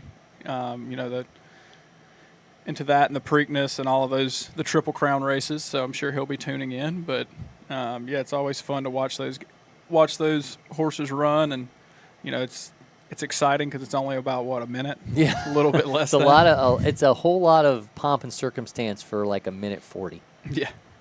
Fires that one sky high into left field, nearly left field, but on the edge of the grass. Makes the catch for the second out. I don't think these names are quite as good as some of the ones we've had in past years, but I think Just Steel might be my STEEL. So not like to go out and confiscate, but to steal, as in hardened metal, Just Steel. So I like that one. That's a good one. This is for a ball. It's one of those things that it's one of those things I wish I was old enough to watch Secretariat run, just how great of a horse that was and all the records that it broke during its time running those races.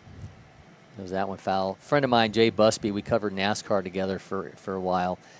He one year did the Kentucky Derby and then went from there to Talladega. So his story was basically on the infield of the Kentucky Derby versus the infield of Talladega during the race. So he saw some things. Yeah, it's probably a little bit different. Definitely different dress code for those two events. You're not dressed in quite the same way for the two of them. Only one of them are you going to see like a flaming couch, and that's not going to be in Kentucky. But then you'll have the big hats and the suits. That's right. Usually the big hats you see at Talladega are ones that have like beer connected to them, like that. The hard hats with beer on them. 2-2.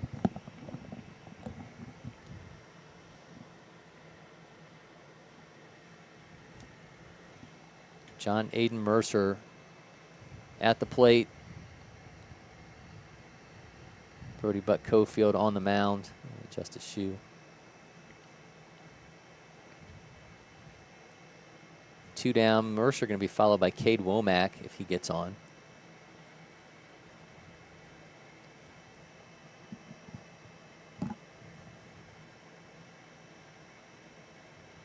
Umpire looking to clap in the background, looking to will this game along as that's in for a strike.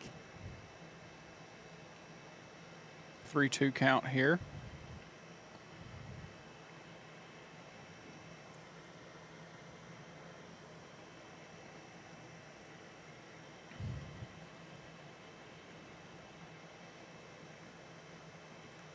Cofield fires. Mercer with the shot back up the middle. That's going to be in a center field for a base hit. Cofield unable to make the play on that as that just makes its way into center field. So we're going to have a 2-out single. So runners at first and second. And here comes Cade Womack. Womack searching for his first hit. It's one of those cases if you're Team Elite and it's 3-2, guys already in motion at first base. You almost wish you had somebody covering the back there because it would have been hit right at them.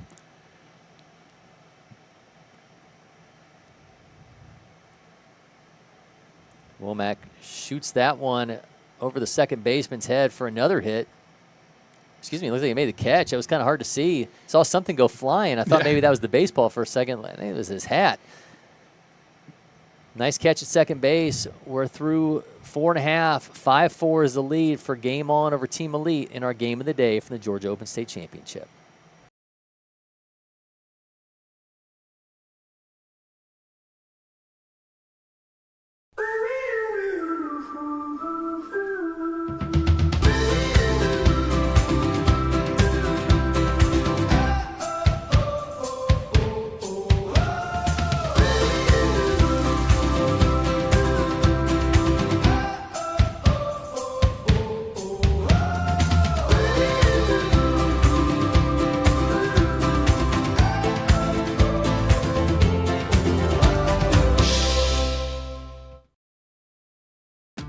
The Windscreen Factory, more than just windscreen. We're a full-service sports facility contractor. We manufacture windscreen for sports and construction, do fence repair and installation, and fabricate field netting and batting cages. In addition to manufacturing the products, we also install upon request. We make safety padding for backstops, rails, and walls, as well as full-service print shop with logo, branding, and signage capabilities. Please call us for a quote today.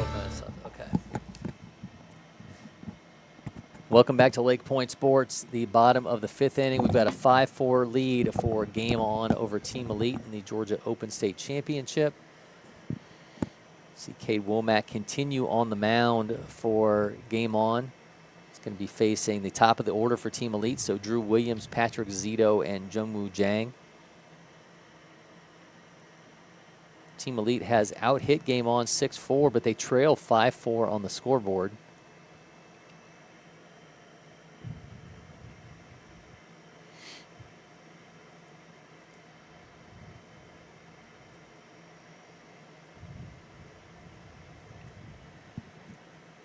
On the clock, we've got about 12 to 13 minutes of game time remaining, so this could be the last inning. Team Elite just, they can get things going along and try to take a lead here, potentially walk this off if the inning can take long enough, or may have to play another one if Game On quickly records 3 outs. One of the Russian roulette moments of travel baseball when you get up into those final minutes of a game. How quickly does a team get through that inning? Williams shoots that one at right field, drops in for a base hit. He's had a really good game so far at the top of the order. Yeah, a couple hits for Williams so far. Got 1 RBI. One of 2 doubles for Team Elite along with Brady Fountain.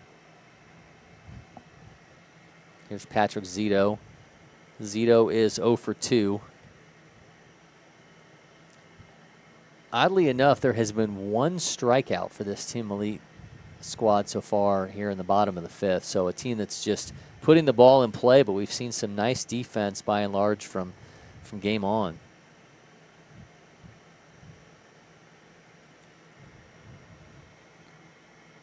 Williams had him guessing, ends up at second base there as the throw over to first base, and he was halfway to second by the time the pitcher made that throw.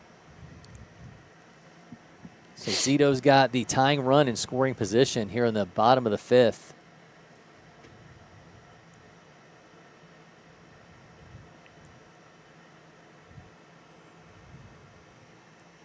(1-0) from Womack to Zito. Zito shows bunt, gets it down, but that's going foul. A little too much air.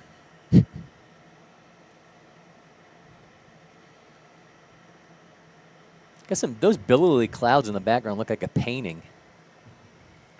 Can't see him there in the moment, but when I pan to it's a little bit like Andy's room.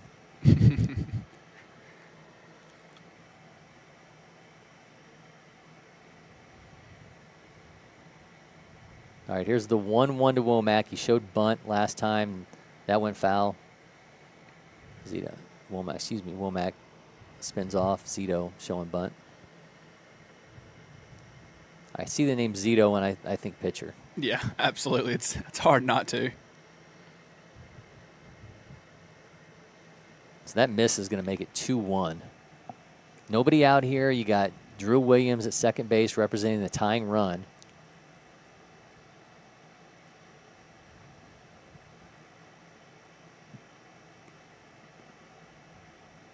See a pitching change here for Game On.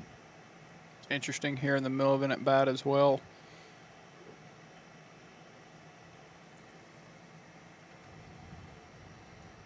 Let's see who's taking over. It's going to be number 8, Eli Koskela.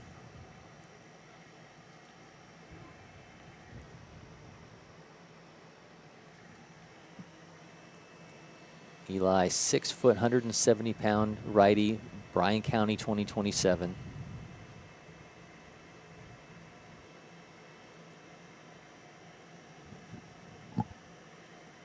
'79 on his first throw in out of the outfield.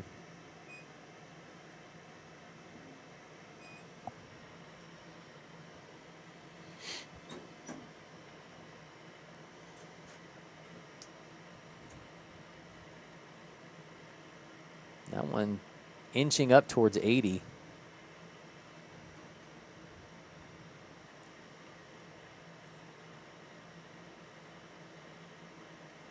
Comes back with a nice curveball in the mid-60s. Game on, looking to bring him in here to get these last 3 outs to hopefully secure the win. Obviously, you know, with the time limit approaching, usually between 6 and 7 minutes left here. Yeah, so I mean, it is a tough thing because you don't want to say any pitching change late in when you're getting up against the minutes is gamemanship or anything like that. Obviously, they're trying to protect a lead, but it is always a difficult situation because if you go too fast, and get those 3 outs too quickly, then you're gonna have to play a whole nother inning. So it's like it's always a tricky situation, I think, for coaches on how do you kind of play the clock but also protect a lead and not hamper your team. Absolutely, and I think Game On here is just trying to bring in an arm to kind of finish this thing off. And, it's one of those things, too, if the run's able to score from second, you're almost wanting them to – you want it to be quick so you get a chance to swing it in the top half. That's right, yeah. The clock is a big piece of the puzzle when you're talking about these pool play games. And early bracket play. Absolutely. Shows bunt. Williams in at third. That one gets away from the third baseman.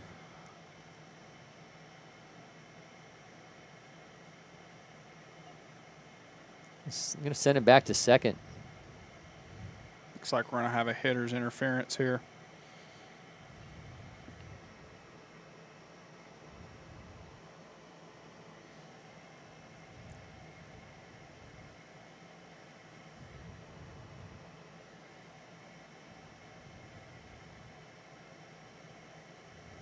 All right, so Williams will go back to second.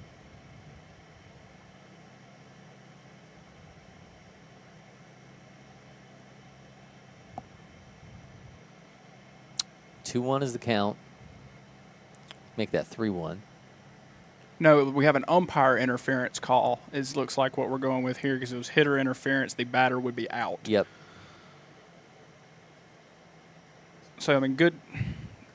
Team Elite's not going to love the outcome of that. I mean, as we get ball 4 there, but, good on the guy behind the plate there, saying, hey, I interfered with that throw, especially in a 1-run ball game here late. So, really way to be on your P's and Q's there. Obviously, as an umpire, you don't want to affect the game or affect a throw or affect a play. So, that's kind of the situation we have there. So, a walk of Zito, and here is Jungwoo Jang. With the opportunity here to tie this thing up. He's got Drew Williams at second, Patrick Zito at first.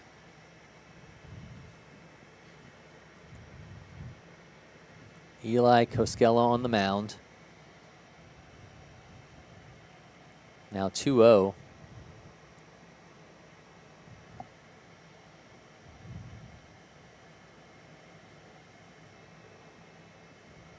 Not seen Koskela throw a strike so far as he came in mid-AB.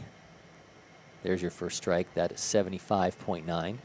Just needed you to talk about it there a little bit to get it in there. No, I was trying to will his performance here. As we have no outs here, barring anything crazy, this will probably be our last inning. Jang sends that one into left field. Left field tracks, makes the catch, and we got one down. So we're still going to have runners at first and second. So we get Jang to fly out, and now here's Tyler Sharp.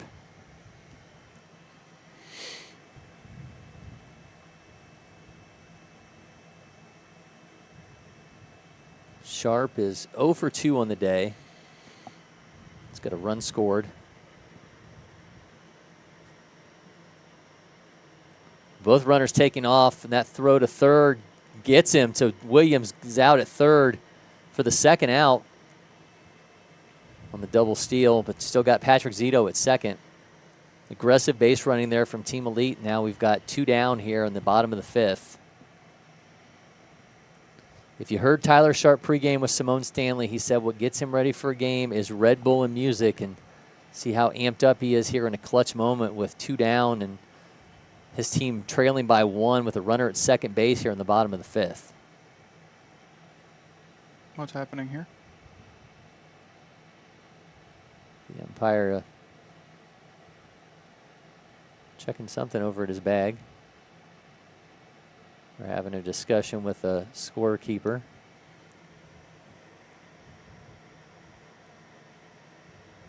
Thought maybe he was thirsty.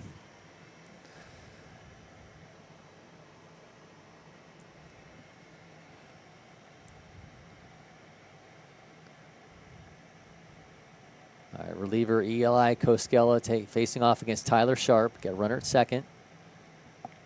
Misses to make it 1-0. Excuse me, 2-0.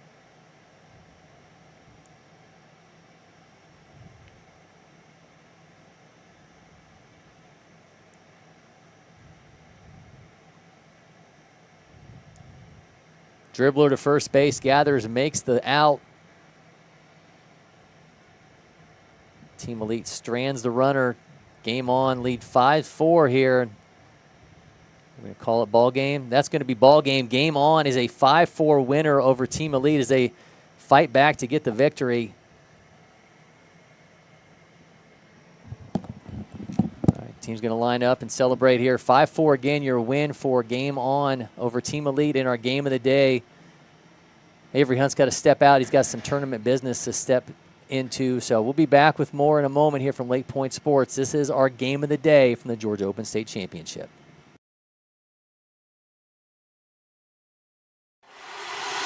Next. Next. Stop. You got it? No. Keep going. Again. Next. Next. If you don't pick one, Oh, you have time. Am I keeping you from your job? Next. I don't even know where I am anymore. Stop. Do we finally have it? Let's go back to the beginning. Are you Your joking? electric future customized. The fully electric Audi Q4 e-tron.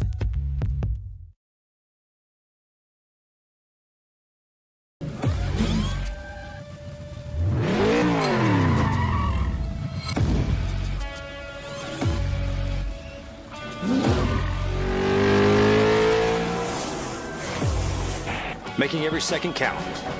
That is how I live. And this is how I hydrate. Body Armor Sport Water.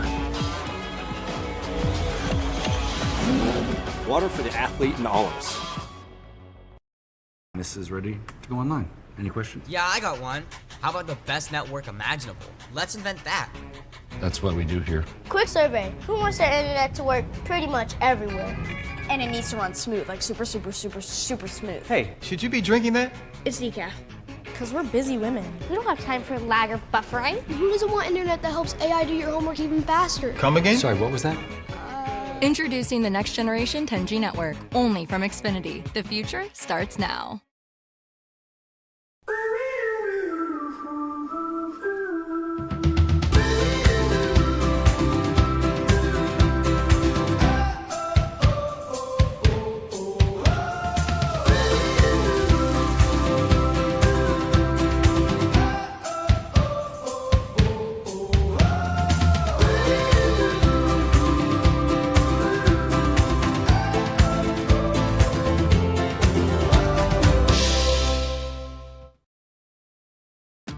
The Windscreen Factory, more than just windscreen. We're a full-service sports facility contractor. We manufacture windscreen for sports and construction, do fence repair and installation, and fabricate field netting and batting cages. In addition to manufacturing the products, we also install upon request. We make safety padding for backstops, rails, and walls, as well as full-service print shop with logo, branding, and signage capabilities. Please call us for a quote today.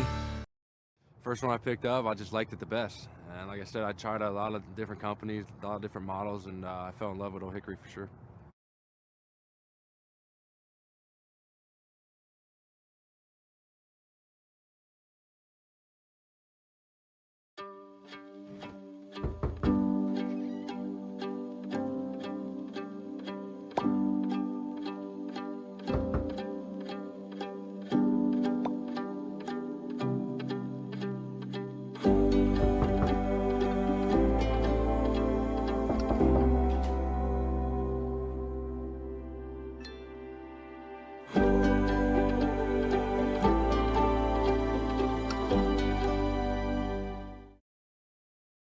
At Academy Sports and Outdoors, you'll always find more fun with great brands at the best prices. More of this, and this. So you can get together for a little of that,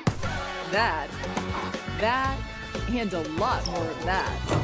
And even some of that, and that's good. Have more fun with great brands at the best prices. Only at Academy Sports and Outdoors.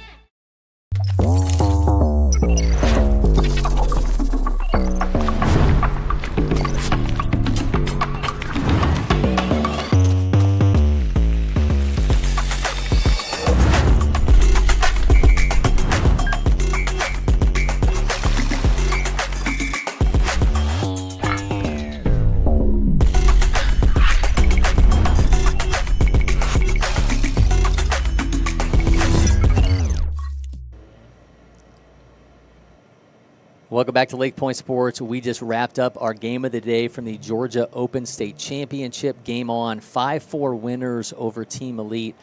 Lucas Sullivan was absolutely rolling for Team Elite, did not allow a hit through 4 innings, had 7 strikeouts, absolutely rolling through that game on lineup.